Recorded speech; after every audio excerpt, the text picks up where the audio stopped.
আল্লাহ রাব্বুল আলামিন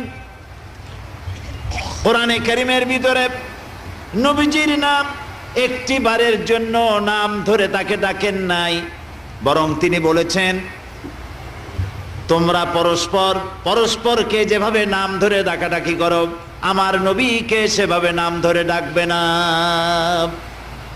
আল্লাহ নিষেধ করেছেন আমার নবীর নাম ধরে ডাকবে না। সুবহানাল্লাহি ওয়া বিহামদিহি। এই পৃথিবীতে যত নবী আসছেন সমস্ত নবীরা হলেন এলাকা ভিত্তিক নবী, অঞ্চল ভিত্তিক নবী। এক এক এলাকার, নূহ আলাইহিস সালাম এক এলাকার, মুসা আলাইহিস সালাম আলাক এলাকার, দাউদ আলাইহিস সালাম আরাক এলাকার, এরকম এলাকা ভাগ ভাগ করা। কিন্তু মুহাম্মদ সাল্লাল্লাহু আলাইহি ওয়াসাল্লামকে আল্লাহ রাব্বুল আলামিন কোন এলাকার জন্য নবী বানান নাই।